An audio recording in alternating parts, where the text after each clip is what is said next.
ಧರ್ಮ ಇರೋದು ಮನುಷ್ಯರನ್ನು ಜೋಡಿಸಲಿಕ್ಕೆ, ಮತ್ತು ಆ ಮನುಷ್ಯರನ್ನು ಏನು ಮಾಡ್ತದೆ ಅಂತ ಹೇಳಿದರೆ ಧರ್ಮ ಅದು ದೇವನೊಂದಿಗೆ ಜೋಡಿಸ್ತದೆ.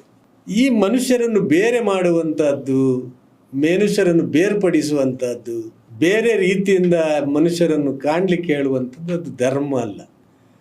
ಅದು ಧರ್ಮ ಅಂತ ಹೇಳಿದರೆ ಧರ್ಮ ಎಲ್ಲೋ ಹೈಜಾಕ್ ಆಗ್ತಾ ಇದೆ. ನಾನು ವ್ಯಾಮೋಹ ಹೇಳಿದೆ ಅಲ್ಲ ಸರ್, ಮೋಹ ಅಲ್ಲ. ಮೋಹ ಇರಲಿ ನಿಮ್ಮ ಹತ್ರ, ವ್ಯಾಮೋಹ ಹೇಳಿದೆ ಅಲ್ಲ. ವ್ಯಾಮೋಹ ಎಲ್ಲಿ ಬಂದರೂ ಕೂಡ, ಅದು ಧರ್ಮದಲ್ಲಿ ಬಂದರೂ ಕೂಡ ಧರ್ಮ ಹೈಜಾಕ್ ಮಾಡ್ತಾರೆ. ಅದು ರಾಜಕೀಯ ನೋಡಿ, ರಾಜಕೀಯ ಹಾಳಲ್ಲ. ರಾಜಕೀಯ ಒಳ್ಳೆಯ ವ್ಯವಸ್ಥೆ, ಒಂದು ವ್ಯವಸ್ಥೆ ಹೇಳುವಂಥದ್ದು ಬೇಕಲ್ಲ. ರಾಜಕೀಯ ಹಾಳಾಗುವುದು ಹೇಗೆ? ವ್ಯಾಮೋಹ ಬಂದಾಗ ಹಾಳಾಗುವಂಥದ್ದು. ಧರ್ಮ ಅಲ್ಲ, ಧರ್ಮ ಒಳ್ಳೆಯದೇ, ಅದು ಹಾಳಾಗುವುದು ಹೇಗೆ? ವ್ಯಾಮೋಹ ಬಂದಾಗ. ನೀವು ಧರ್ಮವನ್ನು ನಿಮ್ಮ ಅಧಿಕಾರಕ್ಕಾಗಿ ಬಳಸಿಕೊಂಡಾಗ, ನೀವು ನಿಮ್ಮ ಧರ್ಮವನ್ನು ಹಣ ಸಂಪಾದನೆ ಮಾಡುವಂತಹ ಉದ್ಯೋಗಕ್ಕಾಗಿ ಬಳಸಿಕೊಂಡಾಗ, ನೀವು ನಿಮ್ಮ ಧರ್ಮವನ್ನು ಸಮಾಜವನ್ನು ಒಡೆಯುವುದಕ್ಕಾಗಿ ಬಳಸಿಕೊಂಡಾಗ, ಅದೇ ಧರ್ಮದ ಬೋಧನೆಗಳನ್ನು ತಿರುಚಿ ನೀವು ಸಮಾಜ ಒಡಿಲಿಕ್ಕೆ ಸಾಧ್ಯ ಉಂಟು.